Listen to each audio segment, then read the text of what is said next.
President Tinubu gets pat on the back for his economic policies.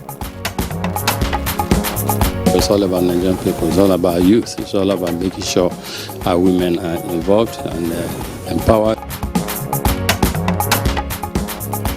Federal government pledges more palliatives to reduce impact of fuel subsidy removal. Every hardship that Nigerians are facing today will be turned around within the shortest possible time. Nigeria Hydrological Services Agency says water release from Cameroon's Lagdo Dam is under control as Nigeria is closely monitoring the development. Those rivers in Cameroon dancing the Lagdo Dam that are releasing water into the Benue River channel have been causing a lot of flood.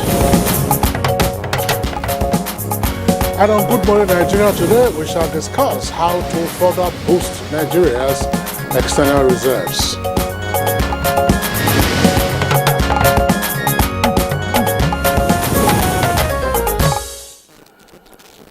How much really is Nigeria's external reserves? That's one big question that is begging for answers, so you would say. Now, JP Morgan's revelation weeks ago that Nigeria's foreign exchange reserves stood at about $3 billion as at end of December last year is quite worrisome. A very big question you had earlier asked, Kirian. Now, according to the American financial services firm, that's JP Morgan, a combination of foreign exchange forwards, securities lending, currency swaps, and outstanding contracts has weakened Nigeria's net external reserves to an all-time low of $3.7 billion as at the end of 2022. Although data from the Central Bank of Nigeria, CBN, had shown that Nigeria's external reserves stood at $33.88 billion as at August 10, 2023, down from $37.8 billion as at the end of last year. JP Morgan says the country's net Forex reserves are significantly lower than previously estimated. Well, Kieran, that's the way it is. JP Morgan says it's on the Nigerian Central Bank, of course, it's also putting out its figures. Now, the Economic Intelligence Unit, which is an arm of the Economist magazine of London, has also reported that more than 40% of foreign reserves held by the Central Bank of Nigeria in early August encumbered assets, according to it, that the CBN's audited financial statement of 2022 had also said that. Now, the report was published in the early part of this month and is the CBN's first since 2015. Now, using the equivalent amount of securities in its foreign exchange reserves as collateral, as of end of 2022, the CBN had borrowed $7.5 that's $7.5 billion as a matter of fact, from overseas banks and owed more than $7 billion as a counterparty in foreign exchange forwards. That's according to the EIU report. Now, the Economic Intelligence or Economist Intelligence Unit indicates that Nigeria's foreign exchange reserves officially reported as equivalent to 7.8 months of imports are an important cushion against external payments risks. Now, based on imports for the first quarter of 2023, the actual stock of foreign reserves is equivalent, according to the paper, to just about 4.5 months of imports. Indeed, Kingsley, and all these tally with the JP Morgan's position, where it showed that huge portions of Nigeria's foreign exchange reserves were dangerously encumbered. Specifically, in arriving at its figures, JP Morgan broke down Nigeria's purported reserves of stock to include FX, that's forwards, $6.84 billion, securities lending, $5.5 billion, and currency swaps, $21.3 billion, and estimated currency swaps by backing out FX forwards and outstanding OTC figures, balances from the overall aggregate published in the accounts. Perhaps, Kingsley, when we who's to against all these will be broken down. Absolutely, so that our viewers have a better understanding of what's going on. Now, so Nigeria's, yeah, it's quite technical, but also concerning. Exactly. Bearing in mind our place in the global financial system. Now, Nigeria's foreign exchange market rate, of course, remains fragmented in a sense since the adjustment of the US dollar and the Nigerian naira at the investors and exporters window some weeks ago. Interbank Forex liquidity has not significantly improved as was previously anticipated, and many say this is due in part to the reintroduction of de facto controls limiting local trades as well as loose monetary policy conditions. How can we boost Nigeria's external reserve? These and more questions shall be finding answers to, as a matter of fact, on Good Morning Nigeria today, as we focus on ways and means of boosting Nigeria's external reserves as it affects the general economy of this big nation. I am Kirian Umayo. Thank you for joining us this morning, and of course, my colleague Kinsley is just around. Kirian, quite a pleasure to be with you again on Good Morning Nigeria. We are live on the network service of the Nigerian Television Authority, broadcasting from our Abuja headquarters studios. In the course of the program, we'll take the highlights of the news, and there are some developments as well on the African continent. We also have business as well as newspaper review. And Jibuno has the morning news right now. And yes, good morning, Kingsley and Kieran. Good morning, Nigeria. Here's the news.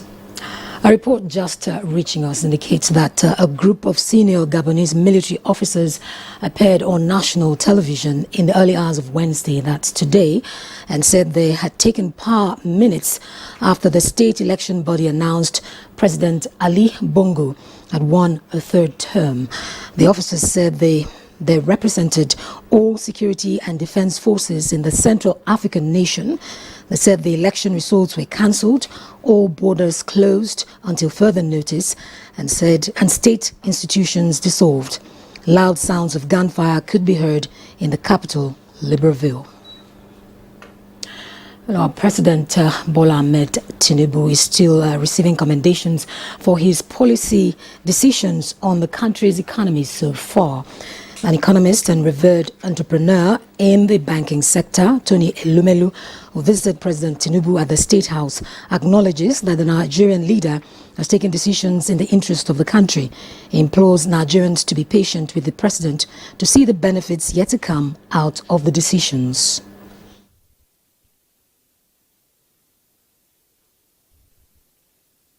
The private sector is encouraged with the bold decisions President Bola Ahmed Tinubu has taken, and we hope that in the fullness of time, Nigerians will benefit from it. In the meantime, President Tinubu has approved the appointment of a new board and management team of the Niger Delta Development Commission, NDDC. The new board has Chiedu Ibie representing Delta State as chairman, and Dr. Samuel Ogbuku representing Bayelsa as managing director. Other members appointed on the 17-man board and drawn from the Niger Delta region include executive directors, state and zonal representatives. A statement by presidential spokesperson Ajuri Ngelale says the president expects the new board and management team to ensure an era of successful administration in the NDDC in line with his renewed hope agenda. All the appointments take immediate effect. And in an effort to ensure food security in the country, the federal government is expected to receive 33,000 metric tons of potash donated by Russia's Uralchem Group and UN partners. Vice President Kashim Shettima stated this at a meeting with Fertilizer Producers and Suppliers Association of Nigeria, expressing the Tinubu administration's commitment towards reducing the cost of fertilizer for Nigerian farmers. He charged the stakeholders to ensure transparency, equity and fairness in the distribution of the potash to the end beneficiaries.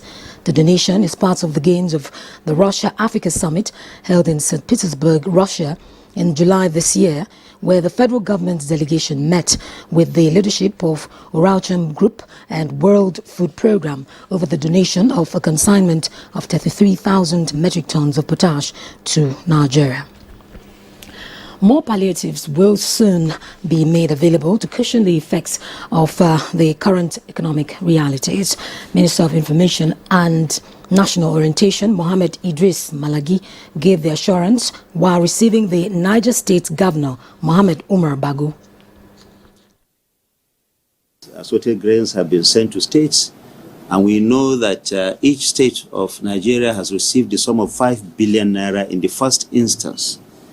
And the FCT also got about 2 billion in the first instance. Now, Mr. President is aware that that is not enough, but is only the first necessary step that he has to take. Meanwhile, the governor of Lagos State, Babajide Sanwo-Olu, has applauded Nigeria's First Lady, Oluremi Tinubu, for her intervention in providing empowerment to women and other vulnerable groups in the society through her pet project, Renewed Hope Initiative. He said this while speaking to State House correspondents after a courtesy call on the First Lady at the villa, noting her recent interventions in the education sector, where a national scholarship program was flagged off on agriculture and social investment. The governor said such efforts will serve to reassure Nigerians. To what Mr. President is also doing, and I think it's great. You know, our own idea is not necessarily to begin to build brick and mortar, is really to be able to intervene. The Nigeria Hydrological Services Agency, NISA, says it has received confirmation from Cameroonian authorities that as at Monday, 28th August 2023, the spilling of water from the Lagdo Dam has stopped and wants governments at all levels to adhere strictly to recommendations in the 2023 annual flood outlook. Director General of NISA, Clement Nze, says the situation with the release of water from Lagdo Dam is currently under control as Nigeria is closely monitoring the development. We have several rivers inside Nigeria that are pouring water into the River Benue. Also in Cameroon that are downstream the Lagdo Dam. That even if they don't need to open their dam, those rivers in Cameroon downstream the Lagdo Dam have been causing a lot of flood. Well, that's the news for now. Good Morning Nigeria continues with Kieran and Kingsley after this break. Thanks for staying with us.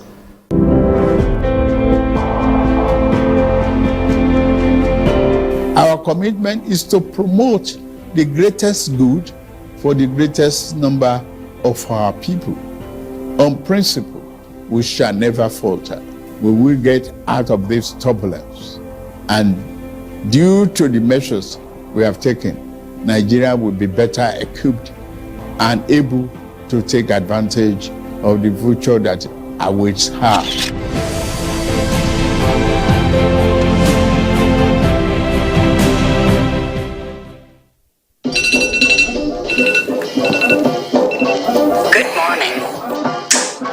My life is a whole lot easier now, even when I'm working from home.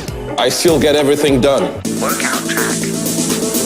And faster too. Guys, I'll make my decision and get back to you. I take my meetings uninterrupted. Video call Catherine. Calling Catherine. Check in with Bay. No cracks. Go, go, go! Behind you, behind you! And when it's time to bond with my friends across the globe, I connect seamlessly, all thanks to my Airtel router. Delivery is here. Thank you. Be like me. Stay connected always with the Airtel home broadband. Who are you talking to? It's nothing. You're talking to me? Nope. Airtel, a reason to imagine.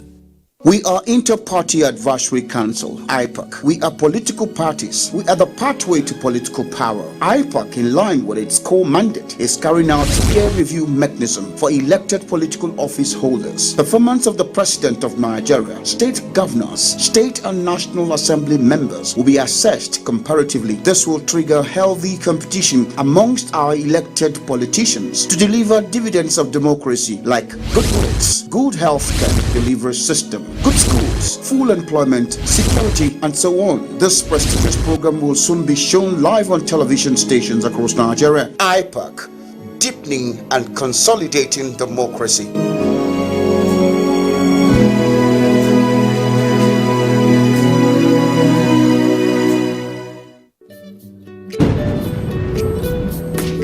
Bye, Mom. He's going to play in this weather. Why did you let him go? He might fall ill. And if he doesn't go out for practice, how will he win more trophies? To protect our family from illness-causing germs during the rainy season, we use Dettol soap every day. Dettol with Germ Defense gives you protection. Rainy season brings a lot of germs, and Dettol soap's Germ Defense protects you from up to 100 illness-causing germs. Dettol soap is endorsed by the Nigerian Medical Association. Be Dettol sure. The Council of our Fathers. My advice to these young people is please do not take us back to those harrowing days. You probably do not know what it is.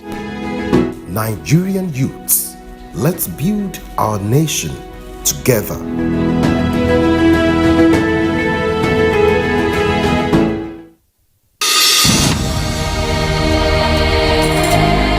You have to move from the point where you protect and defend your religion to a point where you also recognize the rights of the other person, of the other religion, and protect it. So if I am protecting my own territory and my own people and trying to emphasize their rights and protect their rights, I should also be thinking about how to protect the rights of the others. Both Islam and Christianity recognize.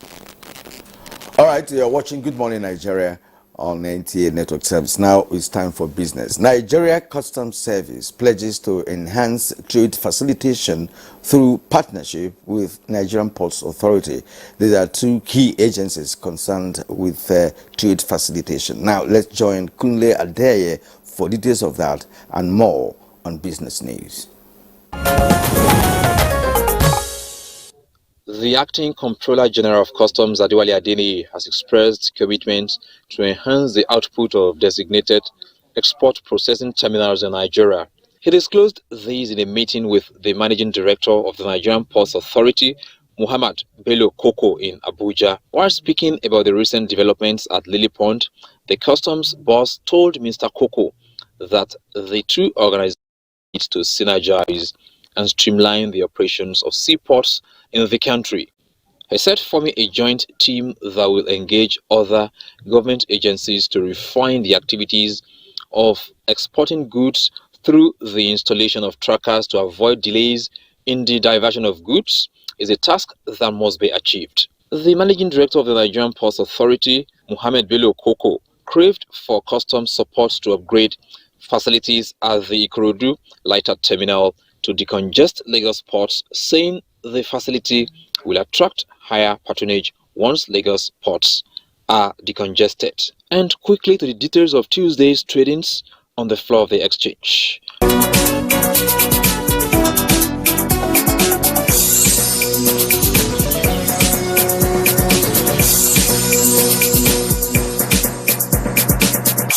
With business news, I'm Kunle Adeye. Thank you very much, Kunle, for the business news package on Good Morning Nigeria. Up next, Newspaper Review.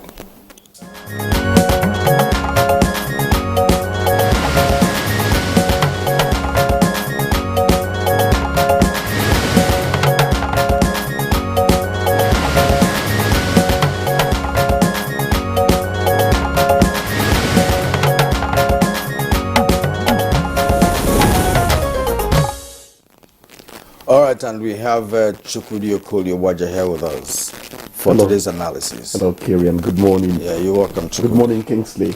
Good to see you. Same here. Pleasant night rest.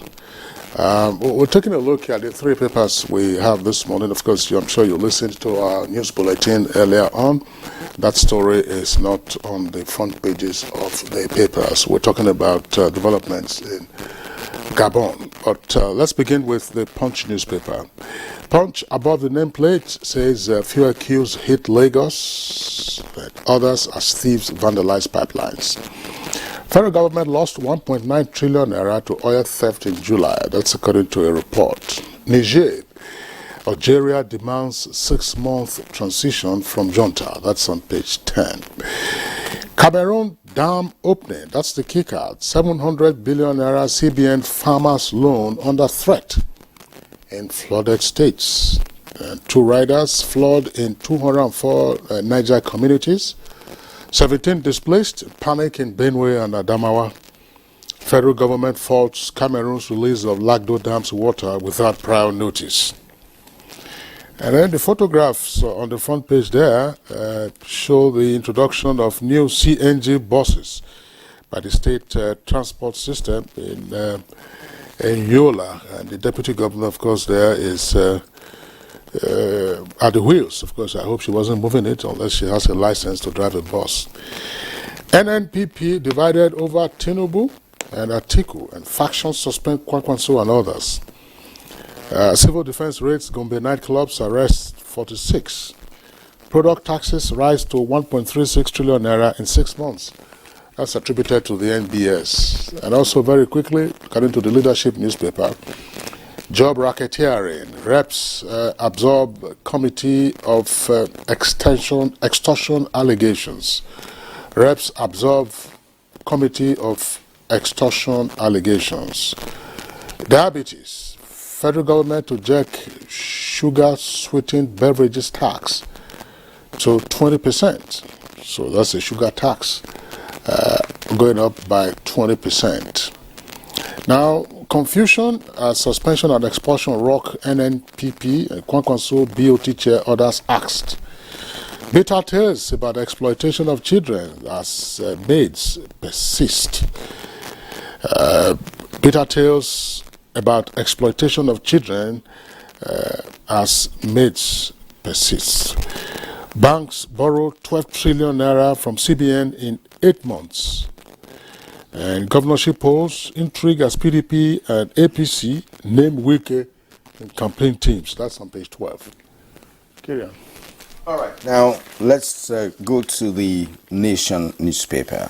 Above the name flag, governors lead APC battles in Imo, Kogi, and Bayelsa. That's on page 3. Expect heavy rains in Jigawa, Yobe, Brunei, 26 others. Nimet alert is on page 4. Court stops probing of Kano anti-graft chair. 825.8 million naira compensation for 4.2 kilometer Abuja airport runway.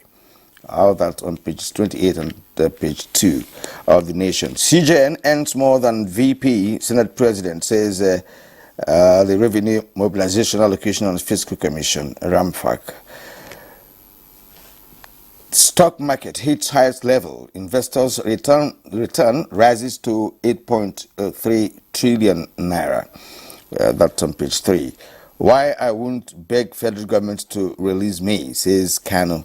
You get all the gist on page 4. Subsidy cut. That's the lead story on the Nation newspaper. Subsidy cut windfall. Government says 1.83 trillion naira in 2 months. With 3 riders, savings to be used for projects. No more borrowing. Elumelu says government's bold decisions in Nigeria's interest. Okay. Of course, Lagos Expressway ready next month on page 2. NPP's BOT suspends Kwankwaso as on page 4. Obuku is chair of new NDDC board. Chukwudi. Thank you, Kirian. Yes, you just said why I won't beg federal government to release me. That's Kano talking. And he's entitled to his freedom of speech and all that. But let me say that for me, the process of negotiation has started. I'm always there for what is going to make everybody move towards nationhood. You understand? The sit at home that was stopped is a very big leap. Let's just leave it there, my brother. Okay? Then fuel queues hit Lagos. Others are still vandalized pipelines. And again, you say, what is the nature of our surveillance of these pipelines? Should we keep on saying the same things, on and on? We have to be very vigilant over things that are really the jugular, of the economy. You can't overdo it. In fact, you do it on and on and on, Okay. Then 700 billion naira CBN farmers loan under threat in flooded states. It's not just homes that are threatened. Again, agriculture is going to suffer. And that means that we who consume the produce are going to find ourselves in a hard place. But maybe what's trending is the wind of coups blowing across this region. You heard overnight, the papers don't have it, just as Kingsley noted. It arrived late, or it didn't come at all by the time they, how do you say it in the newspaper? Go to bed? By the time they went to bed. That's it. Thank you. Kingsley, when we come here and we criticize some of our colleagues in the newsroom, some people might think we are assuming too much. Do you know it was a lady from Nasarawa Polytechnic who was on IT at a station where I worked that taught me kicker and rider? I told her, the one up. No, I didn't. He said, oh, cannot be the one up, then they call her. The one up there is kicker, the one under is called rider. That's right. So when we say these things, people should not think we're trying to sound too knowing. Nobody's above error. We keep on learning, So Gabon has joined the queue, so to speak. And we are getting more and more uneasy. Because when a slight wind becomes a gale, those who are weather conscious should begin to shield themselves. It is not a good thing. An ill wind is blowing, is not going to blow anybody any good. Yes, you could say that the Omar Bongo dynasty, for crying out loud, has lasted for too long. You could almost liken it to the Yedama, the Luvio. That's the man who was in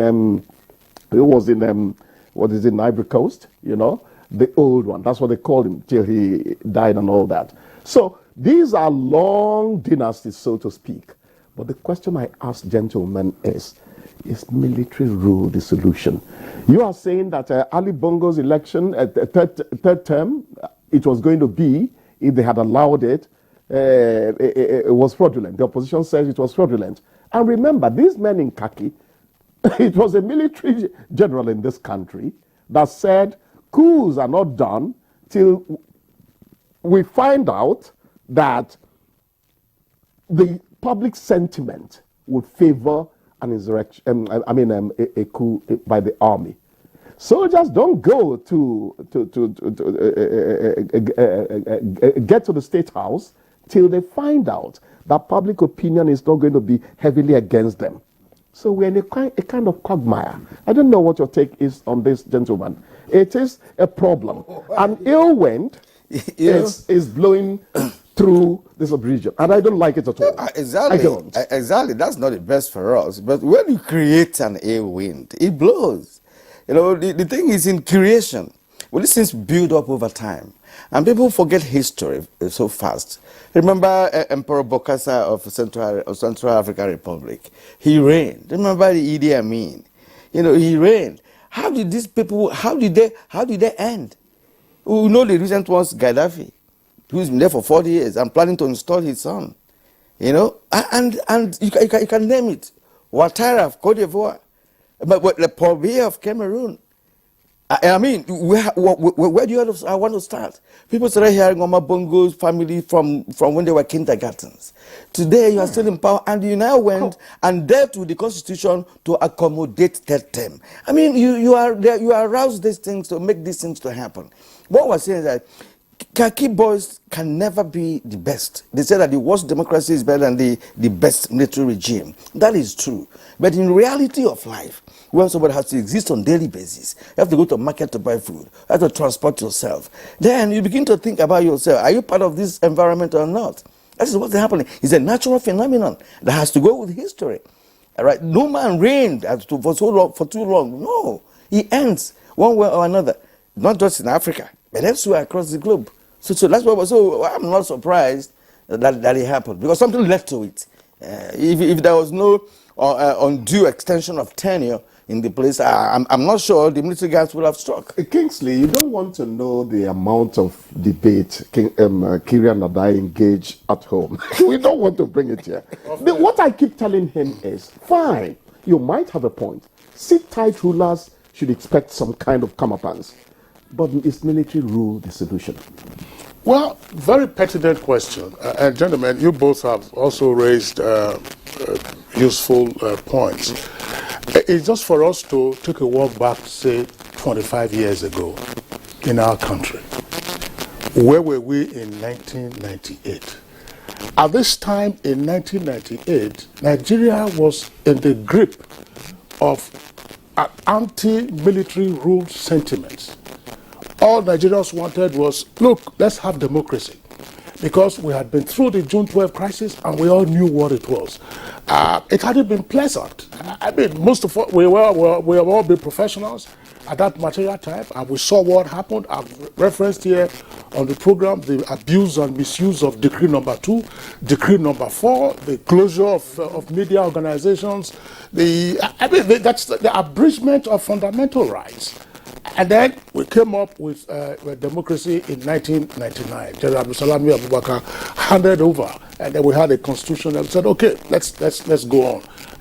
And so here we are, 24 years. Beautiful thing that Nigeria has been able to sustain its democracy up to this level. And Nigeria was also instrumental, we must say this, former President Obasanjo and all others, transforming OAU to AU. Now the AU has his job cut out for it. Because it's still dealing with the Niger crisis, and then here we are, Gabon is already on the plate. So how do you spread yourself to handle all of this? And one issue that had come up in recent times had been the abuse of term limits by incumbents. And then we have to ask ourselves the question, look, after some of these democracies, their terms are usually 5 years or 6 years and so on and so forth. In the case of Gabon, the dynasty that Chukwudi you were referring to had been on for 40 years. No, 53 years. Just said because of the father from I was in primary school. When you started hearing Ali Omabongo, yes, that's over half a century. This was part of our current affairs in primary school. Yeah, precisely. Who is this one? You'll be quoting Kenneth Kaunda, you'll be quoting Kamuzu Banda, and so on and so forth. We're reciting it with pride. Yes, Siaka Stevens, and so on and so forth. The only ones we didn't recite will be those of Vevod and J.B. Foster. Yes. What exactly would you be looking for? Isn't there life after office? No, that you put the entire country in jeopardy? And oftentimes, when you look at these countries, they are not, the countries may be rich, but their citizens are amongst the poorest on earth. And the thing is trickling down, even in our political system. If you are a House of Rep member or a Senate member, you never want to leave seats. You keep coming back. Even when it's in environments where you have a sharing formula, or geographical areas where you have sharing formula. But the people want to stay tight. They spoke. People want to stay tight. Some people were not returned. Remember? Exactly. That was. But that's the beauty of democracy. Some people were removed. Let the people say what they want. Some governors failed elections. In their states, those who had the intention of coming as senators, they failed. I think that ultimately, democracy has to be guided and guarded. Yes, guided and guarded. Yes, that's the political actors themselves and the citizens. They must recognize what are the ends of democracy. Don't take your citizens for granted. Do not. Yeah. Because amongst the citizens are all kinds of stakeholders. And unfortunately, we have seen some rebellious stakeholders Guinea-Conakry. Well, of course. Burkina Faso, Mali, Niger, of course, partly in Chad. Now you have seen it in Gabon. Then Sudan is boiling as well. Sudan is boiling. And it tells you man is trying to change the constitution so that he can rule. So what is important is a recognition of the fact. Look, let's face it. Nobody wants to live in times of uncertainty, which is what military rule brings. Let me recall what Dame Bekoff, remember, we have to go. Of blessed memory, said when he was governor, that perhaps the colonial masters left us too early, that we were unable to master the techniques, the techniques of no. But what has been the result? But for 20 years, you don't have water to drink, and you were saying he was drastic. He was saying the obvious. Kyrian, I'm not going to submit myself to servitude. Let's call it a day. Let's call it a day today on this. But we just hope very quickly that the AU will step into this, and then you just have to revise all of this rollback of democracy. Is very unhealthy. Exactly. But by the way, I'm sorry, I know that we're out of time. Let the producer, let me just mention this. When in 1990 Namibia became independent, they had a long struggle, and Sam Nujoma was the first elected president of that country. Namibia's constitution was hailed as the finest on the African continent. I covered that period. And 2-term limits were set. Unfortunately, fortunately and unfortunately, because there was popular demand to say, as the father of the nation, get a third term. So the constitution was amended. And then Sam Nujoma got a third term. Sam Nujoma is still alive today, no longer in office, but you have that third term limit that was granted him. But Namibia has had a very stable democracy. Exactly. Like Tanzania.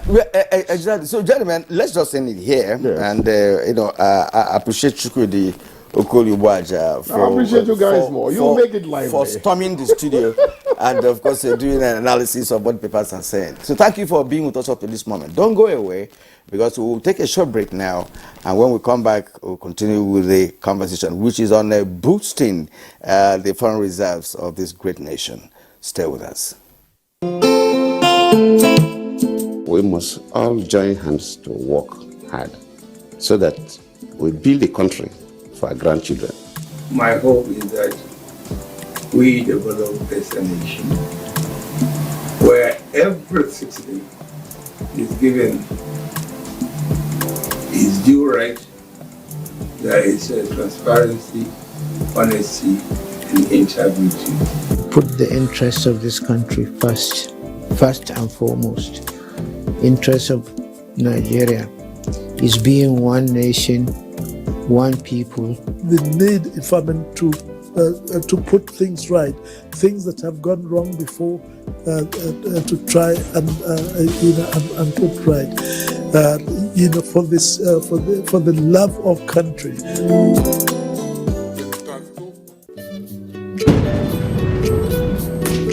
Bye, Mom. He's going to play in this weather. Why did you let him go? He might fall ill. And if he doesn't go out for practice, how will he win more trophies? To protect our family from illness-causing germs during the rainy season, we use Dettol soap every day. Dettol with germ defense gives you protection. Rainy season brings a lot of germs, and Dettol soap's germ defense protects you from up to 100 illness-causing germs. Dettol soap is endorsed by the Nigerian Medical Association. Be Dettol Show.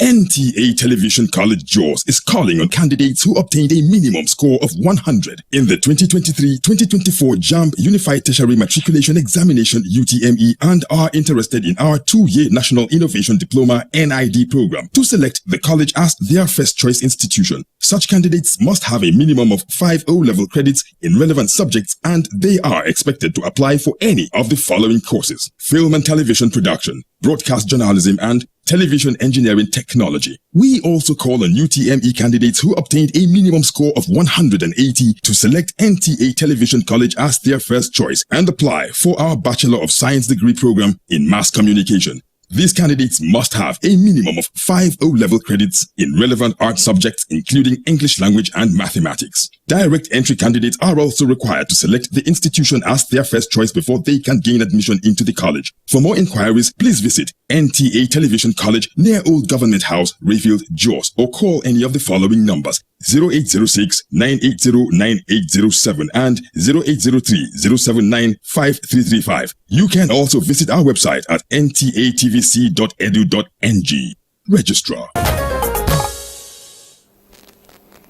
You're watching Good Morning Nigeria live on the network service of the Nigerian Television Authority. Now, as a prompt for our conversation, which is on boosting Nigeria's external reserves, let's take this background put together by our correspondent, Abdul Salam Jibril. The Central Bank of Nigeria, CBN, says the country's external reserves fell by $2.85 billion in the first half of 2023 due to external debt finance.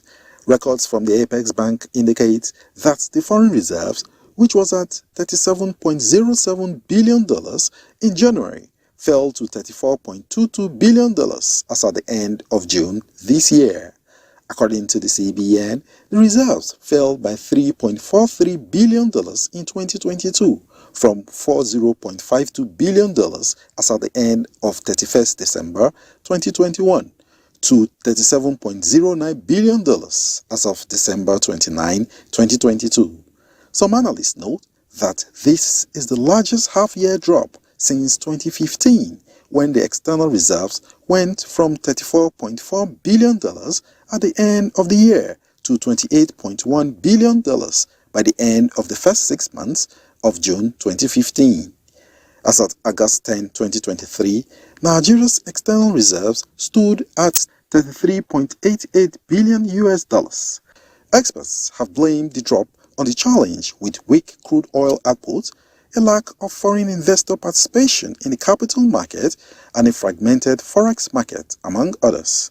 They stressed that the decrease in foreign reserves should not come as a surprise, considering the country's involvement in several costly projects over the past 6 months. One of such projects was the allocation of 400 billion naira budget for the 2023 elections. They added that the $1.8 billion budget earmarked for the census exercise but currently suspended, and the expenses associated with printing new naira notes for the extended naira redesign policy placed a strain on the country's foreign reserves. While the dwindling foreign reserves raised concerns about the country's economic stability and its ability to meet its financial obligations in the face of mounting expenses, experts urge more efforts to attract investment, boost revenue generation, and manage expenditures towards regaining control of the country's foreign reserves, as well as ensure long-term economic growth and stability. Guests on the program will speak more to measures Nigeria can adopt towards boosting the country's reserves shortly. All right, and thank you, Abdul Salam, for that comprehensive package. And to do justice to the topic this morning, we are privileged to have Dr. Hassan Mahmoud. Dr. Mahmoud is the Director, Monetary Policy Department, Central Bank of Nigeria, CBN. So we're glad to have you this morning. Good morning. Thank you for having me. And Dr. Joe Ita. Joe Ita is Director, Trade Information, Nigerian Export Promotion Council, NEPC. We're also pleased to have you here this morning. Good morning, Nigeria.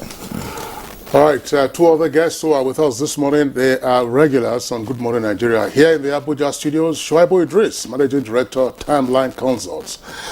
Shuaibu, we're glad to have you this morning. Good morning, and thanks for having me, Kingsley. All right. And joining us from our Kaduna Network Center, another regular, Yushua Ango, Professor of Finance and Entrepreneurship at Kaduna State University. Prof, glad to see you this morning. Good morning, Kingsley. Good morning, Nigeria. All right. Yeah. You're welcome. Well, let's begin with the Central Bank of Nigeria, because we've had conflicting figures in terms of what is the current Nigeria's foreign reserve at the moment. Of course, you know about the JP Morgan's revelation some time ago, placing Nigeria on a certain figure with respect to our foreign reserves. But CBN came up with something entirely different. So let's begin with that, you know, for us to know the status that we are at present, now for us to now form a conversation surrounding the efforts to boost the nation's foreign reserve? Thank you very much and good morning once again. I think I responded to the JP Morgan numbers in some of the media channels. And the explanation we gave was one. It was looking at issues out of context. It was crystallizing things that have not really happened. And I mentioned that reserve is a flow, it's not a stock. It's something that changes on a daily basis or over a particular time period. And there are encumbrances, there are liabilities to reserve. That is why you keep a reserve, so that you can spend and do other things. Some of them are forwards, some of them are swaps, some of them are engagements that are coming up in 365 days. And you have your plan. You have a structure of how you get your inflows. You have a structure of how you are going to offset those liabilities when they are due. For someone to come and do a calculation that today this is your reserves. But however, if your liabilities in the next 3 years, in the next 7 years, crystallize today, this is your balance. And now say that is your balance as far as it's concerned. That is misleading. Because individual, all of us here, we have account balances. And we have loans. We have commitments. We have school fees. It's like somebody said that, okay, you have 10 million. But today, in September next year, your child is going to school, so you need 7 million. In another month, you need to buy a car because your car is this, so you need to offset the loans that you have on your existing car. It's 3 million. So as far as it's concerned, as of today, you don't have a couple. You say no. I have salaries that are coming in. I have channels to other loans. If I want to, I can restructure my loan. I have this inflow that will come in. I have these people that will support me. So even from my calculation, I will have 15 million by the end of that period. So that is how I'm not an accountant, but that's how, those things are structured. So for Nigerians, for ordinary Nigerians like me, yes, to have a better understanding of this explanation, yes, the word reserve, yes, reserve, is it necessarily a spendable fund or a fund reserved for a rainy day? Or do you have rainy days all the time?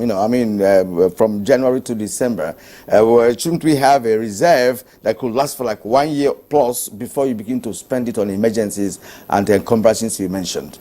Well, reserve in this context is like a current account. Current account is not a savings account. Current account is an account you spend daily. You spend and inflow come into it. What we mean by reserve is the balances in our external reserve. And those balances are in foreign currency. Some part of it are owned by the central bank, in the sense that the funds come in to the federal government. The federal government spends naira domestically.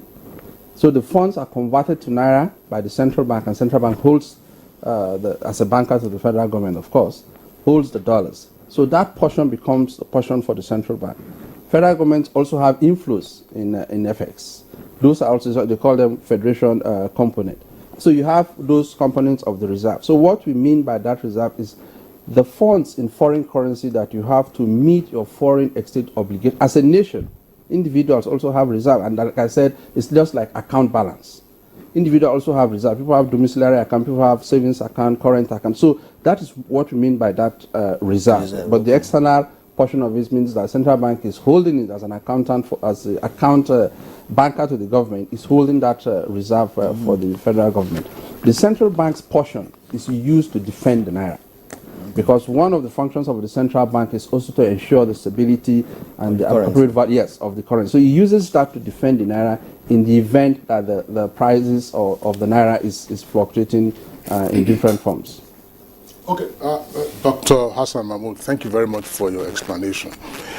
This probably might be a long, drawn-out conversation because of the many ramifications to the subject matter of how to boost our reserves. But I still want to stay with you so that you can speak to a nagging issue. I've raised it sometime in the past.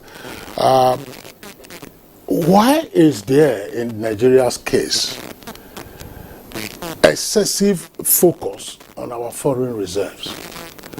Nigeria is not the only country that imports. In fact, all countries around the world have imports. That's why you have your trade balance and trade issues and so on and so forth. But every time, Nigeria, we keep referring to our foreign reserves and saying, how many months of imports can this sustain? Years ago, you would say, oh, only 2 months, then everybody will be running up and down. Hey, 3 months, everybody will be running up and down. But it's just something that we probably do not have a clear understanding of that. Everyone keeps targeting the foreign reserves. It goes up, and then before you know it, they hit at it, and it goes down again. Are we under some, I don't want to say attack, but why is there that excessive focus on Nigeria's balances in terms of its external reserves? I think I would say that we are just a highly vulnerable, small open economy, in the sense that we are highly import dependent. And the import dependency is not largely tied to productivity or production. We are highly import dependent on, thank God the Export Promotion Council is here. We are tied to importing almost everything. So the stress on the reserve is more a function of the demand. There are other countries that have higher proportion of reserve, countries that have 1 trillion reserve, and they don't even use it. But we are so dependent on importation. Everything we do is imported. And because of that, you have that pressure. And those that are imported, they are not having sources of inflow of FX. And that is the dilemma of it. So you depend on import, but you don't have inflows of FX. You don't import with Naira. You import with foreign currency. So if you don't have the inflows of those currencies, and you depend on the government or the central bank as the only source, and the sources of inflows of that government and the central bank is limited, cannot meet up with your demand. That excess demand, that is what is driving, even the depreciation and everything we're seeing in the market, that is what is driving that trend. So the initial point of call should be, how do you curtail this demand side phenomenon? How do this demand side factor? Can we build our economy in such a way that we are domestically very independent, resilient to these vulnerabilities and these shocks that are coming? So anything that is happening from those economies that have the currency you are looking for would automatically translate to you, even though it doesn't concern you, will translate to you automatically. So if we can seal that place, and the only way we can seal that place is to strengthen the domestic economy, the productive capacity and the production processes, such that there are adages that keep saying that consume what you produce. At this level, we should do that, because if we don't, and we have, is that if you look at the analysis, even if you say you want to export to earn Forex, the market you have between Lagos and Kano is more than the entire West Africa. So if you want to even import to West Africa, you have a bigger market at home. And that market can, take up your demand. So that will drive production. So that excess demand, if we domesticate it, is going to drive supply. And so to enable factories and all that to crop up.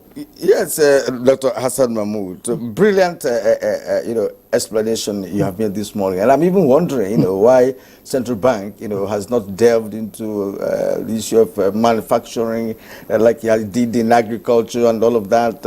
I had thought that if you had the powers to do such things, that you can engage in production, manufacturing, not just agriculture, that does not have even value chain attached to it and all of that. So perhaps before the end of the show, we must also talk about what could be your engagement with the new hope that we have now, to see whether you can begin to think of engaging in productive activities. And let's bring in Yushao Angu, Professor of Finance and Entrepreneurship. Now, we are talking about production. That's what comes from central bank. With respect to our conversation this morning, which is on boosting foreign reserve without commensurate exports to end foreign currency to be able to service our imports. So what do you make of this? How do you dissect what Dr. Mahmoud has explained this morning? Thank you very much. We have the expert in the house. At least he is responsible directly in managing this. In my opinion, this issue of foreign reserve, viewers should note that countries that need foreign reserves are developing countries, largely countries that do not have convertible currencies. Countries with convertible currencies Even if they maintain reserves, they don't have to talk about it. So in a way, countries like ours are somehow caged, and are always looking at this issue of reserves in whatever we are doing.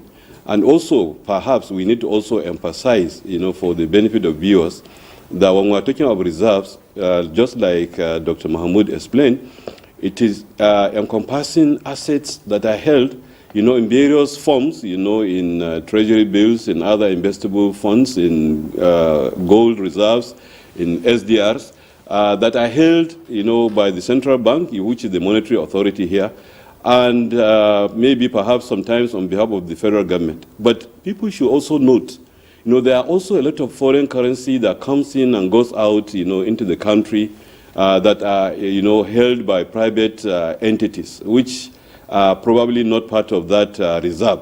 But in the end, they have influence in the value of the currency.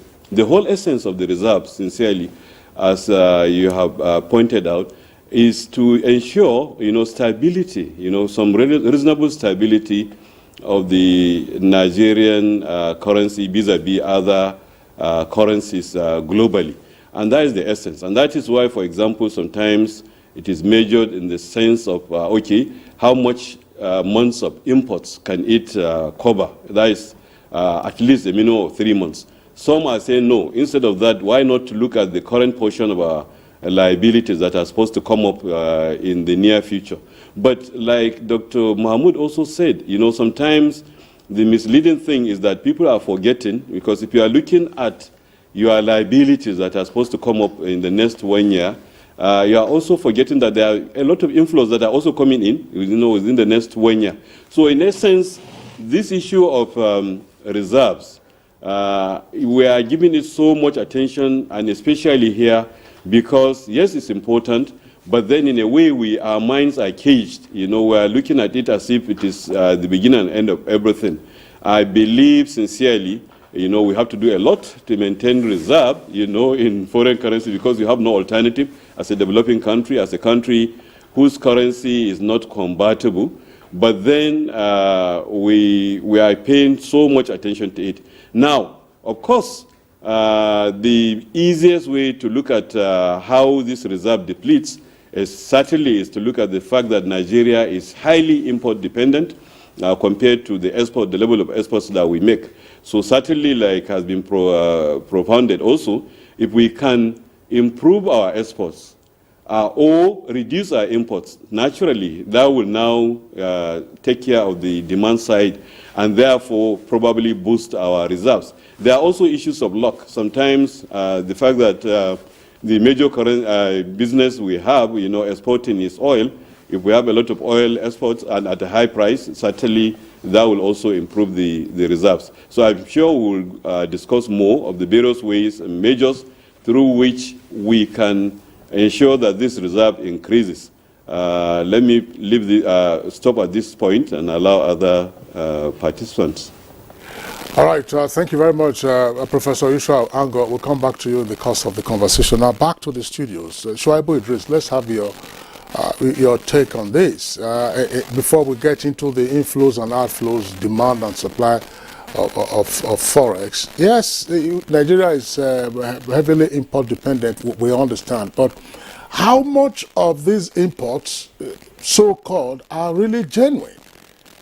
How much of these imports are genuine? Is it just a matter of paperwork?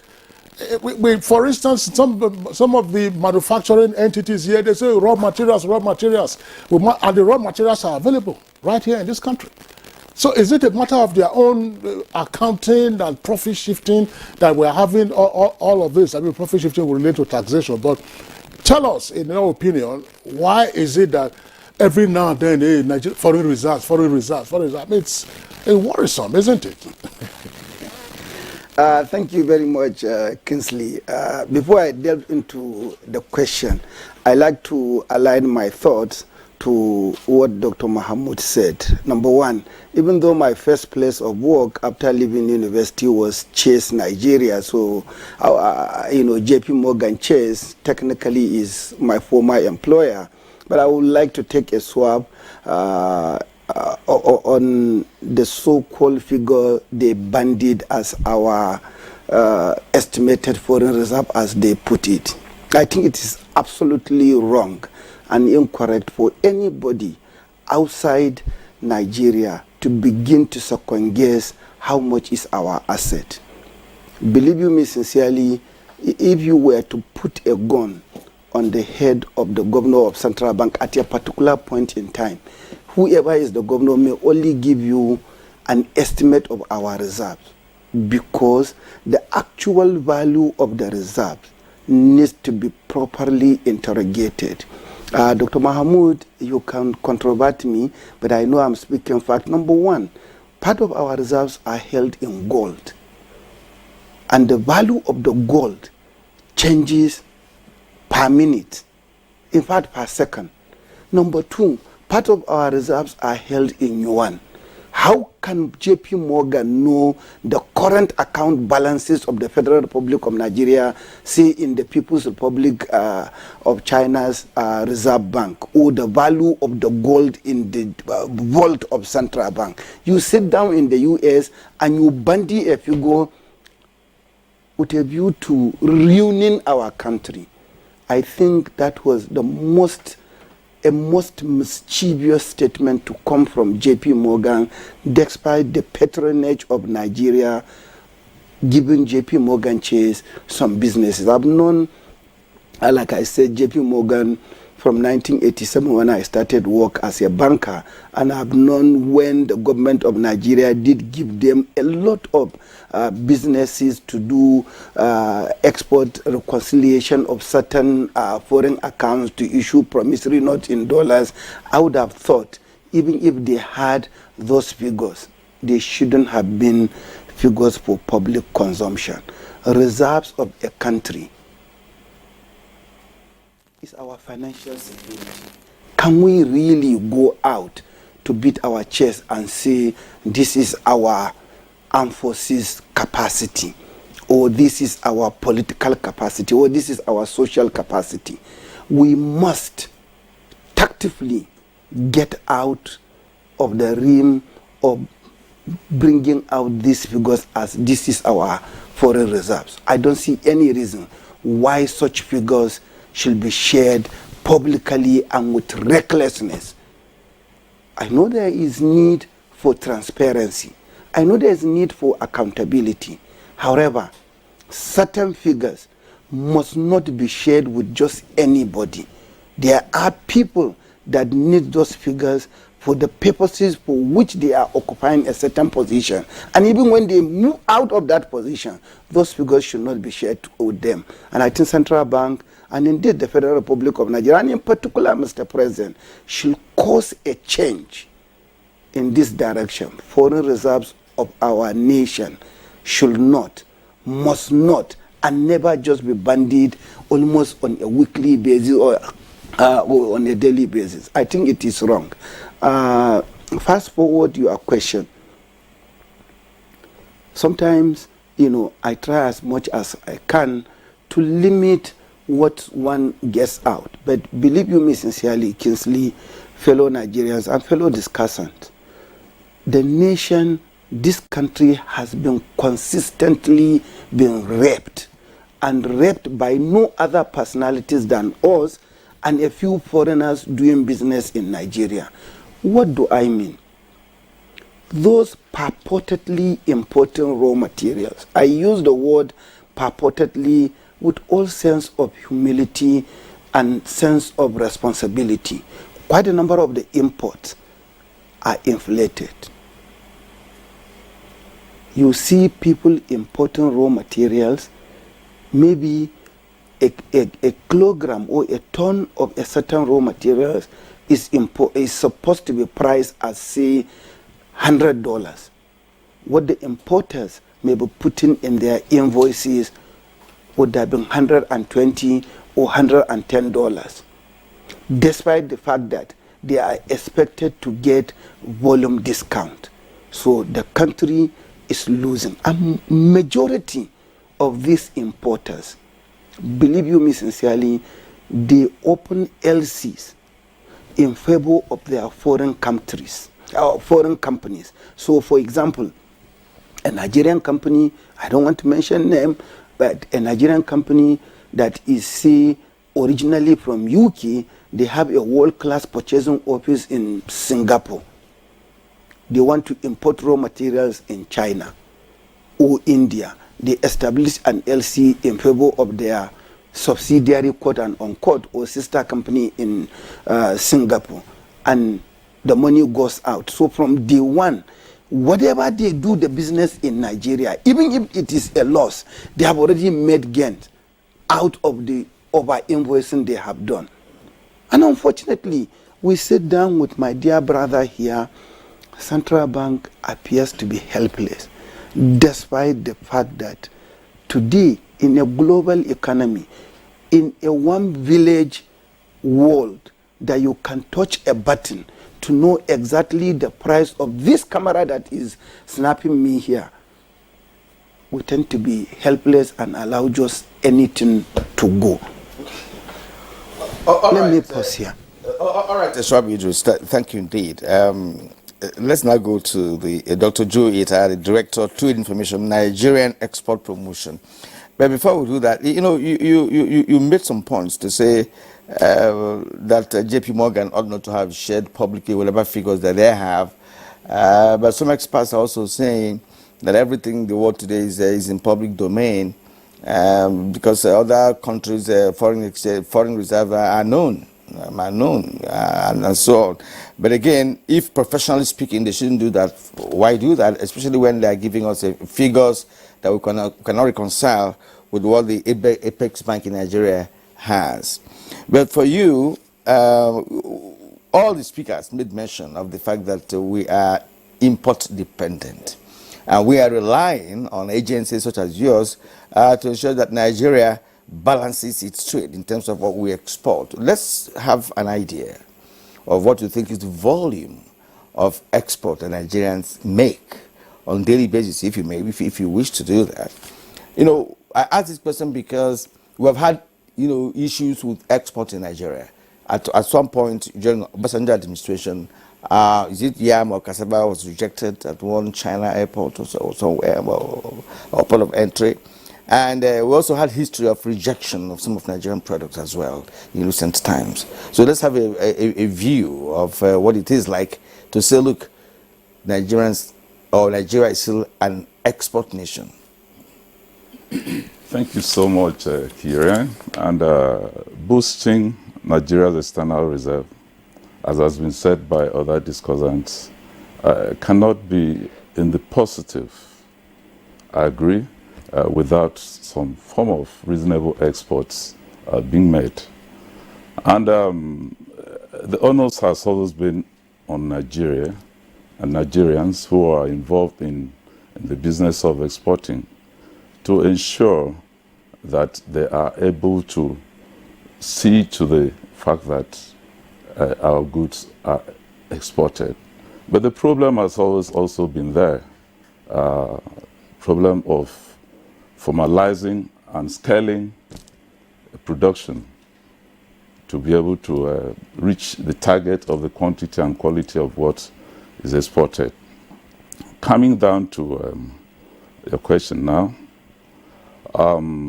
you might not actually put your hand on a particular figure on quantity daily, because these things come from different angles, from different sources over time.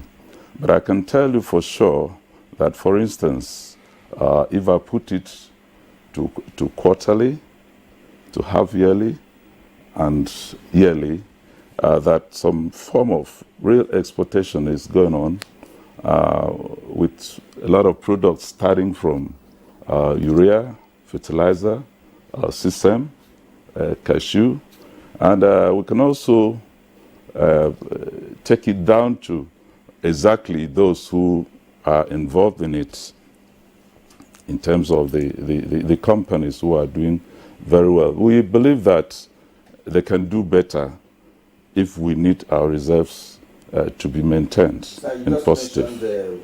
Some agricultural produce perhaps beverages, as the case may be.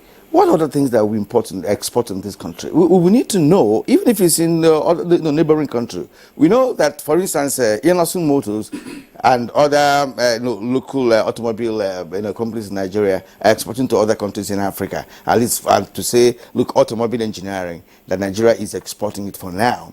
Within African,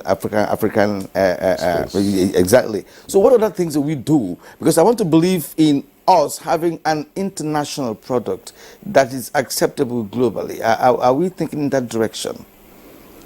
You are talking of driving it to particular brands. For us to say, out of what we can touch and say this is our own, we brag and have like fertilizer that has been in the news for some time now as the #1 exported commodity. We also have cocoa beans that goes to the EU, to Vietnam. We also have other products like soya beans and cashew. Manufactured goods, for instance, it might interest us to know, you made mention of Innocent Motors. We were there in Mali some times ago, jointly with the Malian government, to endorse the use of Innocent Motors as its official vehicle. And it became a thing of pride to us because this is what we call proudly Nigerian.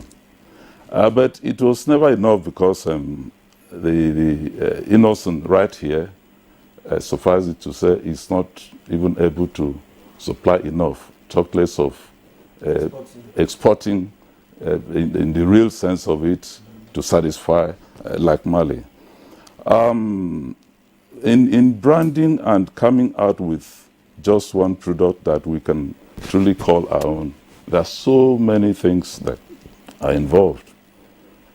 For instance, when the Mexico wanted to do a thing about cashew, they vote over $100,000 just to promote that. Nigeria has not gone to the aspects or the level of saying we pick sesame or we pick cashew nuts or we pick cocoa beans, because we have just more than all this in terms of even productivity that FAO, Food Agricultural Organization, have placed Nigeria as #1 in most of these commodities in terms of just production, but not in terms of how you add value to it to be able to send it out. Okay, Dr. Joe Ita, let me still stay with you so that we can have further elaboration of the role of the Export Promotion Council. Not just promoting, but I imagine also a monitor of our exports, which was the entire purpose of export promotion. That's to say, get away from the monoproduct of crude oil to other valuable goods and produce, particularly agriculture. You've talked about some of them. Gum Arabic, of course, is not their hides and skin and other things that are going out. The question in relation to boosting our external reserves would therefore be, because some years on Good Morning Nigeria, we were having a conversation around the export promotion grant and how it was being utilized or how it should be utilized. Those whom you are promoting to be able to export, when they export, they are not earning naira and kobo. Sure. The presumption is that they are taking it out and therefore they are earning Forex. What is the accounting procedure that we don't seem to have the impact of this? Because from time to time, there are numbers released that say, oh, non-oil exports have grown. If non-exports have also grown, why are our external reserves not growing simultaneously? Thank you, Kingsley.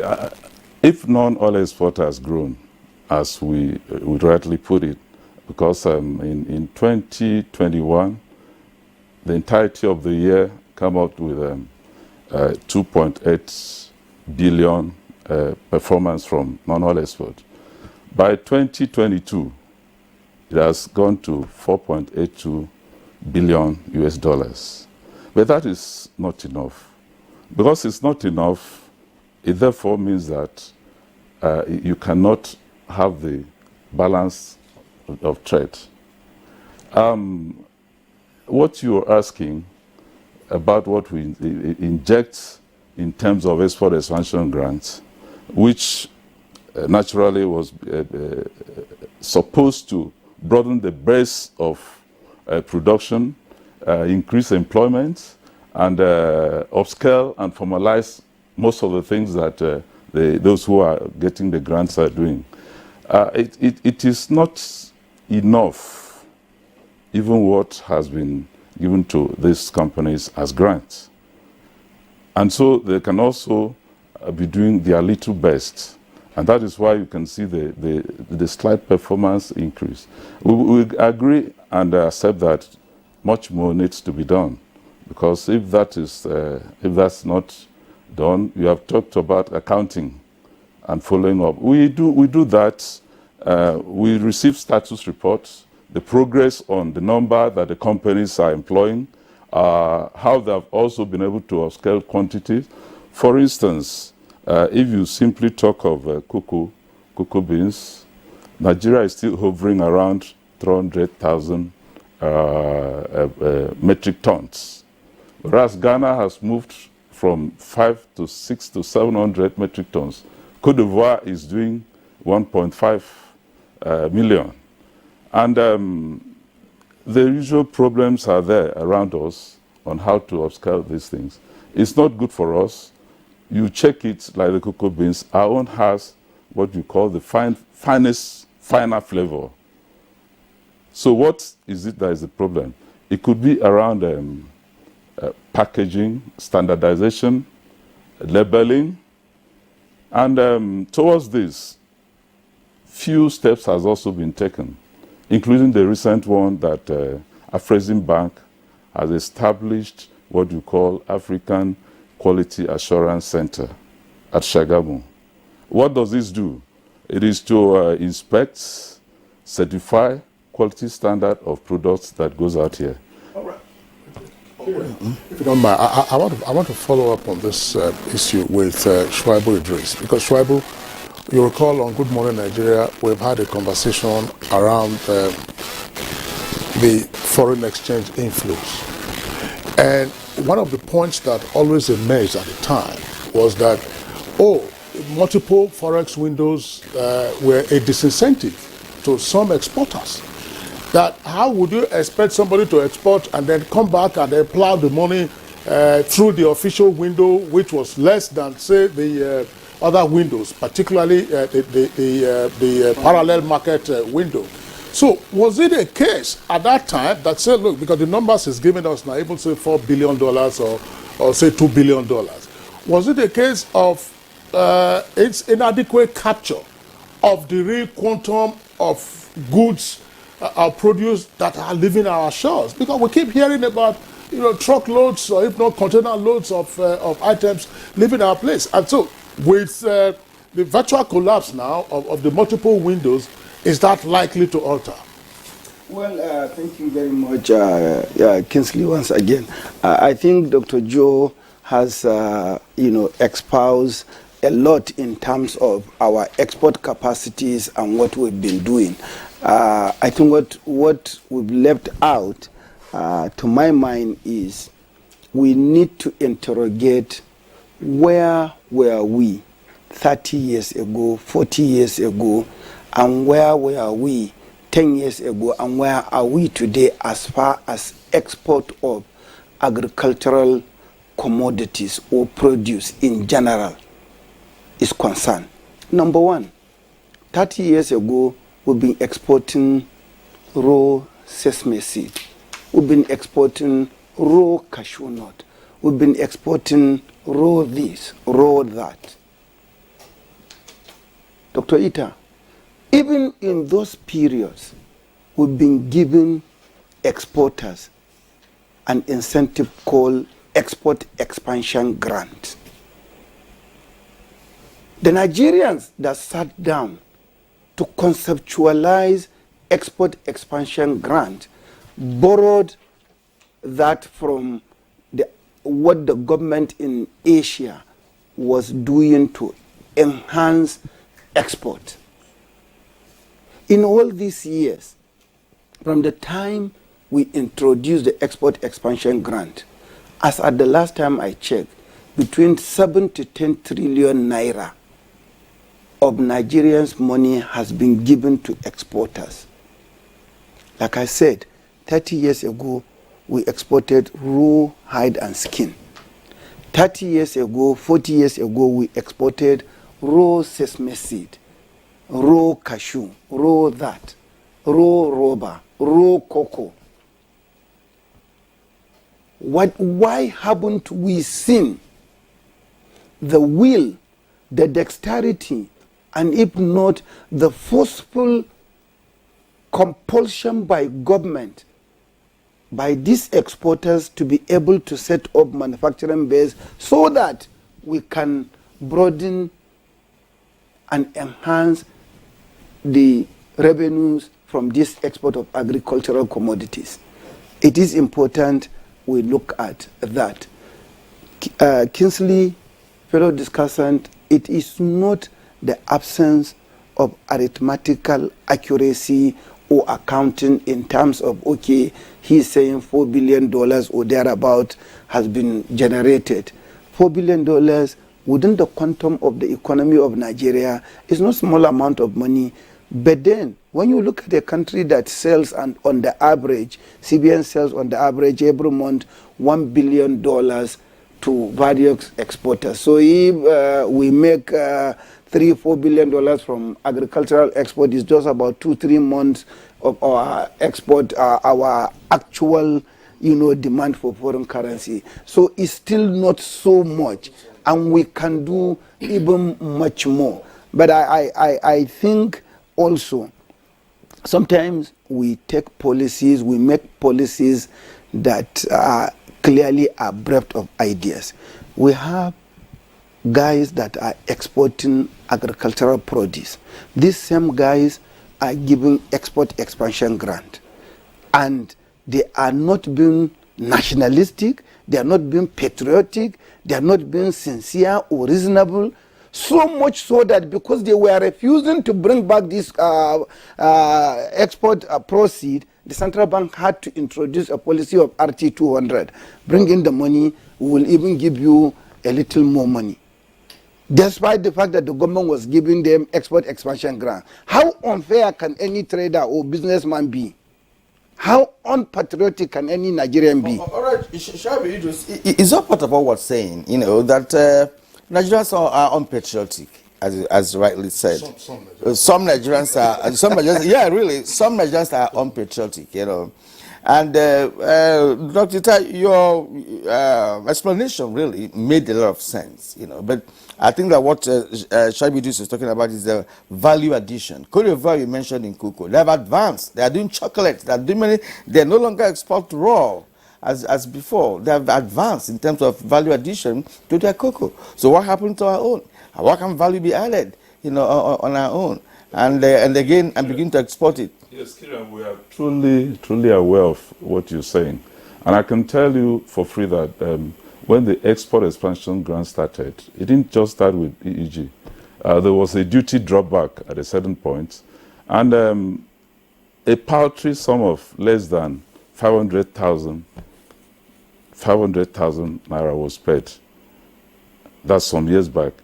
And now we can say that even the cocoa you're talking of is not raw cocoa.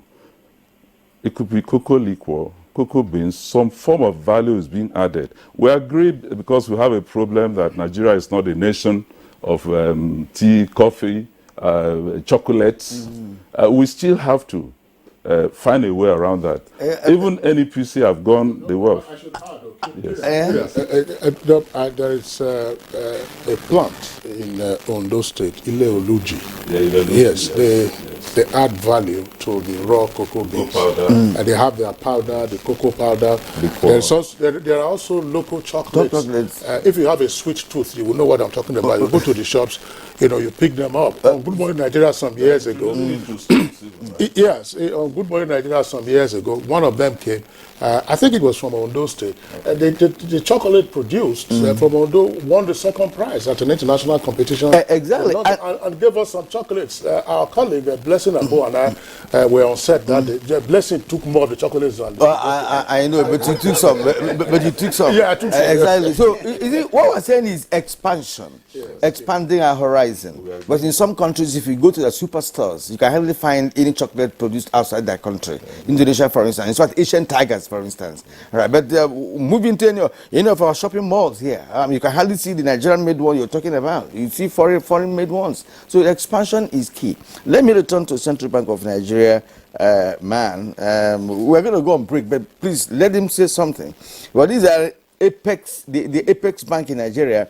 And in the past, you have taken some responsibilities which many people think shouldn't be yours. But because you want to save the nation, from serious economic quagmire, you have to come in, as a stabilizer to create an equilibrium for us to continue. Now, in this connection, what is going to be the solution from CBN of Nigeria to expand our export zone, to see how we can also venture into manufacturing? There are a lot of things we do in this country. I'm not sure the Central Bank of Nigeria takes time to do research on what we can do by ourselves, especially in science, technology, and innovation. There's so much on Central Bank's plate now that we don't even know whether we have to cherry pick and also concentrate on our core mandates and be an enabler for others to also meet up with their mandates so that as a nation we can achieve our goals. Very quickly, I want to touch on two things that my co-presenters talked about. The over-invoicing and all those arbitrages around pricing of import that blew up, that the Central Bank of Nigeria is launching what we call a PVS, Price Verification System. It's starting, today is the 30th, tomorrow, 31st of August. And a portal will be open, and for the verification, because like he said, you see somebody bringing in something that's just $10 from the manufacturing space that we know, but he said it's importing for $31. So there's a verification that the margin between that manufacturing price and the cost you are quoting there is no more than 5%. So we'll be able to cut substantial part of those over invoicing that is coming into that space.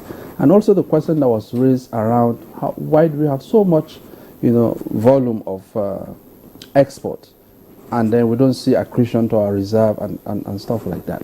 And also, it's also related to you mentioned that some Nigerians are non-patriotic. I think a large number of people are players in that space, but it is possible not to be patriotic because the system has leakages where you can do that, where there are checks and balances and there are institutional arrangements that can correct that from the beginning due to the structure, because like all these automations and all this digital platform that we are using, you see that a lot of that go out. Even those that are claiming that you got their FX from somewhere, even those that got FX from the central bank window, when they bring in the import, they divide the export proceed. We created a venue to have export proceed accounts, apart from domiciliary accounts. But you see those accounts empty. The same people that did that export will take those funds to the other parallel market to sell. And that is why if we allow such kind of arbitrages to exist within our system, these leakages will be perpetual. So, but coming to the question you asked, for the Central Bank of Nigeria, we will go into these spaces for as long as it's an enabler for us to achieving our mandate. We're supposed to manage the FX, the foreign exchange of the country, and also ensure that the Naira has an appropriate value commensurate to the level of our economy and the people that we do trade businesses with. And we see perpetually that our problem is more supply side. And supply side is long term, like James is talking about. It's more long term. The only remedy we have is use demand management side. Demand means reducing what people will need the FX for by putting some, we did it 41, 43 items, just like the issues Kingsley was given. Raw materials are here in abundance. But you see somebody also importing tomato grinding machine. We have a lot of engineers, even in universities here, that can produce those. And like I said, we have a huge market for that domestically. I'm happy you know that, Yes. that in the universities they can produce They some have, grinding yeah. machines. Now, what was the... Can Central Bank of Nigeria facilitate the local production of such item you mentioned in great numbers, to solve Nigeria's tomato grinding problem? Is it a possibility to say, look, we are focusing on this item, that this item must be made in Nigeria and must be produced at is it possible? We're doing that substantially. We're doing that even beyond our territory.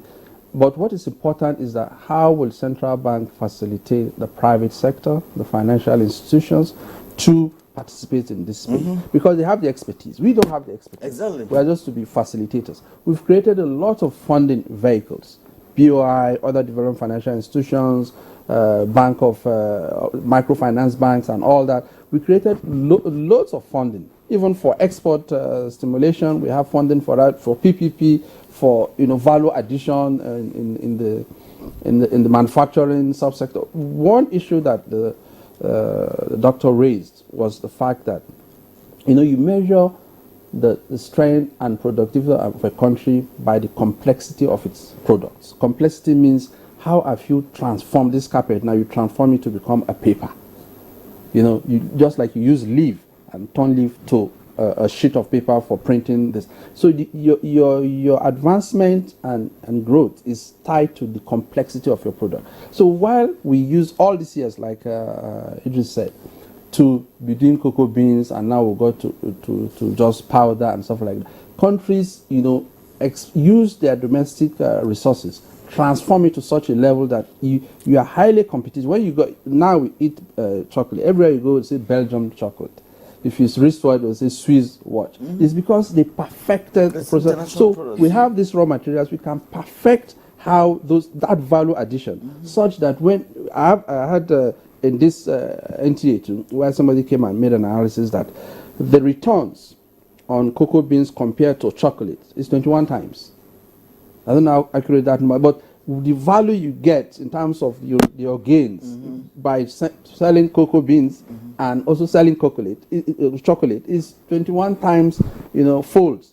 So the addition, accretion to your own economy and to yourself in terms of your productivity is in putting value addition to this. And the value addition process also creates employment and also advancements in your economy. All right, Dr. Hassan Mahmoud and indeed our other esteemed guests, thank you very much. You're watching Good Morning Nigeria on NTA's network service. We'll take a short break now. When we return, we'll continue with our conversation.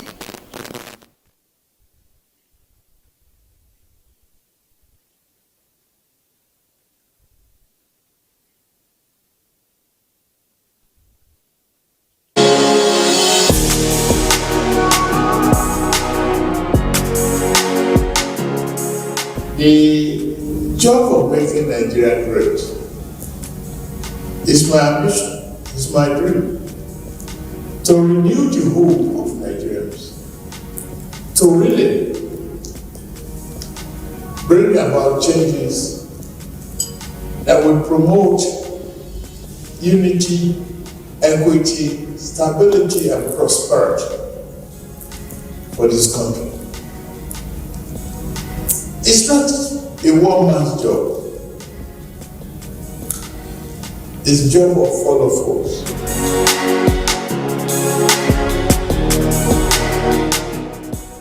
Our boss was like, a decent fashion designer only gets home at midnight. Midway.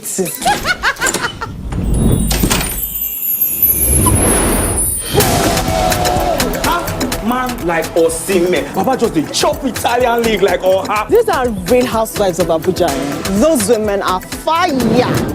What does OJ say again? A relationship with money is alhamdulillah. Because they wear uniform, you want to treat people anyhow.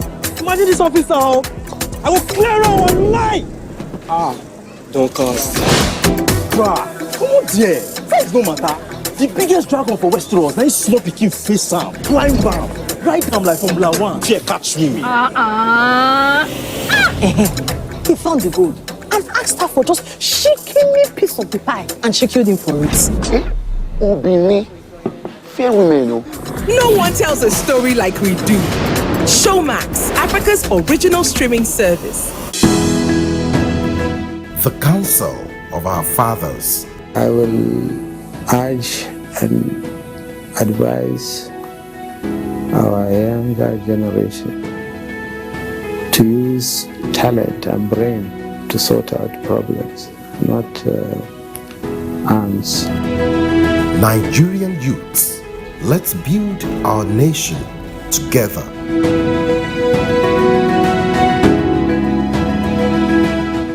Something new is about to hit your imagination of TV. A brand new sundial with StarTime's inbuilt technology. New TV innovation with an inbuilt decoder that connects you to both StarTime's antenna and satellite signal. StarTime Sundial TV, you can enjoy over 300 local and international channels, 1 month StarTime's highest bouquet for free, automatic system update. More benefits, more affordable. StarTimes Sundial TV is available in all StarTimes branches and dealers countrywide. StarTimes Inside, entertainment inbuilt.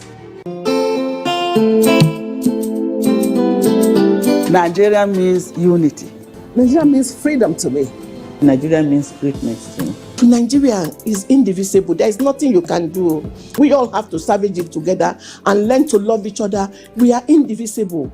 As a mother and a leader, I will always preach for peace and unity in this country. All right, you are welcome back, and it's still Good Morning Nigeria on NTA's network service. All our 4 guests are still with us. Let's go over to Professor Yushua Ango in our Kaduna Network studios. Professor Yushua Ango, you've listened to all the other guests. I'm sure you probably have 1 or 2 things to also chip in terms of the issues they put on the table. But in addition to that, I would like you to also weigh in with regard to one matter that has been on for a long time. Yes, we've been seeing the inadequacies now in terms of the receipts from export proceeds and the challenges thereon. There appears to be no policeman for all the activities that the Export Promotion Council are sponsoring and the monies that they are giving out. So we give you all these monies, you make your exports, then when your receipts come in, who should monitor? And therefore, who should be the police, as it were? That's one leg. But there's also a very crucial one. When it suits us, we say diaspora remittances have now run into billions of dollars. Why is it that these billions of dollars don't make an impact on our reserves? Well, thank you very much. Let me first of all comment on the various contributions by fellow discussants. One of the major issues which I highlighted briefly, but I think it was expanded further, is the issue of the fact that this country is being raped, like Shuaibu put it. By now, based on the various discussions, I can say that we are being raped by importers who are inflating prices or by invoicing. We are also now being raped equally by exporters who are not remitting, who are not bringing back, despite all the various, if you like, programs that have been there, to assist, to encourage exporters also to repatriate.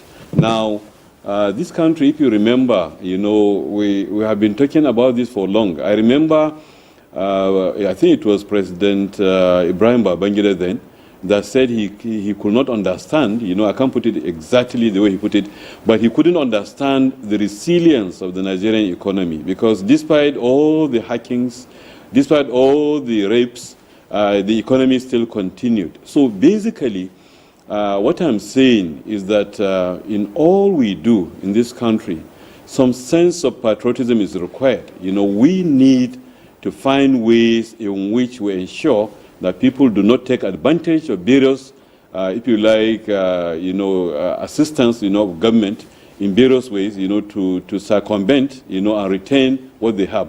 So, coming to your last question, the reason, of course, is anything foreign reserve is monies like we have defined earlier, and investments and assets that are held on behalf of Nigeria by the monetary authority, which is the Central Bank of Nigeria. It might be its own money directly, like was explained by Dr. Hassan Mahmoud. That is, for example, when they sell foreign currency, they convert and give naira to Nigerian government and then hold some of the foreign currency. It might also be, for example, royalties and petroleum profit taxes and things like that that are coming on behalf of government. It might be even also issues that are excess crude account, you know, things like that are in excess over and above what has been budgeted. All of these are government-owned. So like I said much earlier, you know, anything that is brought by the private sector, you know, is not counted. But it has a way of influencing, of course, the value of the naira, and then, of course, assisting the economy. So any money that comes in that is held by me or you in foreign currency or by anybody in foreign offshore is not considered as part of the foreign reserve because it's not owned by the sovereign, the sovereign authority in Nigeria. But all of that has a way of contributing, you know, to the overall economic development of the country. Yes, certainly, we're happy that the remittances are increasing in terms of diaspora remittances. But there is one thing that is clear. You know, people here, unfortunately, are always trying to see where there are leakages. If there is any leakage, any opportunity, you know, people want to now take advantage of it. And that has been what has been happening, you know, both for importers and for exporters. And I'm happy, you know, based on what Dr. Mahmoud now just said, that the central bank is coming up with this method of monitoring and, you know, price, on monitoring prices internationally. This is coming a bit late, but it's better late than never, you know. And I believe we should use technology, wherever available, you know, to limit these leakages.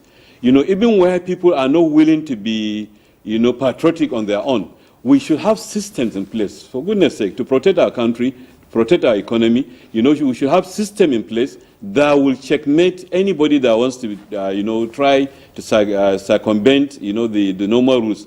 This is the country that we allow, for example, some Asians, you know, Chinese people come here. They take a lot of things, they take and export them, you know, illegally, even, you know, not following due process. So those ones, are you expecting them to repatriate? They are taking the things. I mean, minerals are even being exported again, sent out of the country without any records or anything like that. I mean, if a country of 206 million, with the population we have, with the economy we have, and we are boasting we have non-oil export of $4 billion. Yes, I mean, Shaibu stopped short of saying it was too small, and I would say it is small, you know, compared to the population we have, compared to the youth population that we have, compared to the potentials we have. So I also take it, I mean, I want to also comment on what Kirian has been talking about, especially whether the Central Bank of Nigeria can, you know, promote some of these things. The Central Bank, we have seen in the recent years, has come into agricultural sector, you know, with all the challenges and imperfections. At least they have done so much, they have intervened, and at least we are essentially been able to feed ourselves, because the story would have been different if we were not able to do that. Now, if they can come and find ways through which they can block leakages and support the manufacturing sector, especially the ICT sector, the technology sector, you know, so that we can now, you know, we can also go, I mean, grow substantially in that area. I think that would be good. Any attempt, or any assistance from any quarters that will do this would be useful, given our population, given the African Free Trade Agreement, which I think Nigeria and South Africa and probably Egypt are probably going to be the best beneficiaries, depending, of course, how we package ourselves and how we go about it. I think we have a long way to go, and I hope we do that in the next few years. All right. We appreciate your contribution. You know, when you were making reference to President Ibrahim Babangida's you know, comment on Nigerian economy, the resilience of Nigerian economy, he actually said that The Nigerian economy has defied all known and unknown economic policies in the world. And then, Kingsley, remember, he had one of the best economists in the world then, Dr. Chuo Kongu, as the head of the economy there, and all that. So maybe the leakages you're talking about started a long time ago. I mean, because if there are no leakages, I don't know why our economy will defy all methods and methodologies that other nations applied to change their course of history in terms of their economy. Now, let me... In addition to that, I think Babangida actually granted also an interview to the Daily Times. Gigi Dara was one of those that conducted that interview. And he said that he was surprised that the Nigerian economy had not, despite the baton it had received, that the Nigerian economy had not collapsed. All right, and he ended up introducing SAP.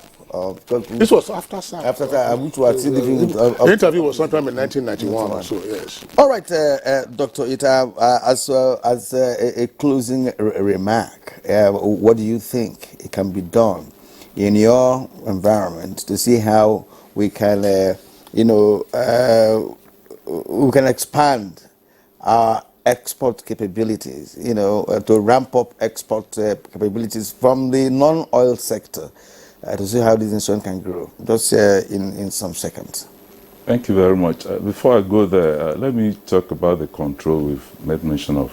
The price verification portal coming on, that's a good one. But I want to say that even all that has been given out as incentive, that is not cash, though, doesn't just come from the barrels of NEPC. NEPC is only warehousing, a secretariat. It has an interministerial committee, and this committee has CBN, customs, think of all. And at the end of the day, auditings do come on from time to time. EEG has had series of stoppages and rejigging and all that before it's gotten to this point.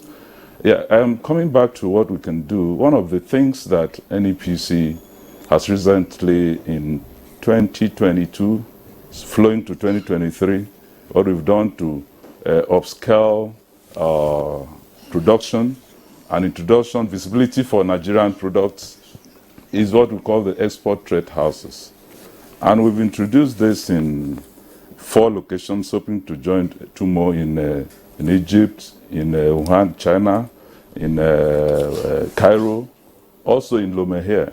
The idea is to see how we interact and engage governments of these places so that Nigerian goods will go to these points seamlessly. And we've had success stories around that, and we hope to continue and monitor that and see to a good conclusion of this process. Dr. Joita, thank you very much. I am tempted to ask Shuaibu Idris this question, but I won't, because I know that he would take much longer time to explain, because this is a very interesting subject matter. It's one we will return to in the coming days, and most likely there are a number of other matters for us to deal with. We will return to it. There are many dimensions as well that we haven't touched on. Solid minerals that are mined and unaccounted for. And incidentally himself is also into farming, just like Professor Yushua Ango. On which note, gentlemen, I would like to thank you all for being part of our conversation this morning. I hope, or by the way, not I hope, Central Bank, please respond to this. We have seen some pressure lately being mounted on the CBN to lift the restriction of the 43 items from access to Forex. Those items, I remember them some years ago when we were in the course of the recession, included wheelbarrows. Is the CBN likely to cave in to this latest demands? Yeah, we gave those, it's just in line with what Kingsley also said earlier. There are things that are just here in abundance that we can just tap on. And sometimes if you don't use the tools in your hand to force people to do the right thing, they will not do the right thing. Those items that are banned still remain banned for Forex at the central bank window. But we are not Ministry of Trade, so we cannot ban those items coming into Nigeria. But because of the demand pressure and the limited supply, we decided to say these items, go and produce them locally. And we did some studies that show how much gains we've we've gained in the economy by allowing those things to be produced locally, and how that has impacted on the industry and manufacturing. So for now, we're still holding on to that, and the diversification that is coming within that space. He mentioned about RJ 200. Today, the still most resilient and sustainable way of FX inflow, foreign exchange inflows, is still non-export. All right. Dr. Hassan Mahmoud, Director, Monetary Policy Department of the Central Bank of Nigeria, we appreciate you being with us on the program this morning. We also would like to thank Dr. Joe Ita, Director, Trade Information at the Nigerian Export Promotion Council, NAPC. Deep thanks also to Shuaibu Idris, former banker, Managing Director, Timeline Consults. Thank you for being with us in the studios. From Kaduna, we were joined by Professor Yusha Ango, Professor of Finance and Entrepreneurship, and also a former banker, but a current farmer at Kaduna State University. Professor Yusha Ango, always a delight having you on Good Morning Nigeria. So, gentlemen, thanks a lot, and let's go over now to the foreign scene. Members of the Gabonese army have announced that they have put an end to Ali Bongo's regime as they spoke on national television. The soldiers introduced themselves as members of the Committee of Transition and Restoration of Institutions, CTRI. In the broadcast, they stated, "Today, our country is going through a grave political crisis. We have observed an irresponsible, unforeseeable governance that has resulted in the steady degradation of social cohesion, which risks leading the country to chaos. We have decided to defend peace by putting an end to the regime in power." The soldiers have also announced the closure of borders until further notice. They also urge foreign nationals that reside in Gabon, as well as the Gabonese diaspora, to remain calm. Recall that Gabon's government announced a nationwide curfew and cut off internet access on Saturday evening as voting in major national elections was wrapping up. The announcement came after voters cast ballots on that same day to elect new local leaders, national legislators, and Gabon's next president. The Electoral Commission had announced that President Ali Bongo, who was running for a third term, had won just under 2/3 of the votes in an election the opposition argued was fraudulent. His overthrow would end his family's 53-year hold on power in Gabon. Ali Bongo came to power when his father Omar Bongo died in 2009. In 2018, he suffered a stroke which sidelined him for almost a year and led to calls for him to step aside. Well, and that's where we call it a day on this edition of Good Morning Nigeria. We thank you for waking up with us for today's edition. Do that again tomorrow when we return with a fresh edition of your Good Morning Show. I am Kieran Umayo. I'll see you again. Look after yourselves. I'm Kingsley Osadalo.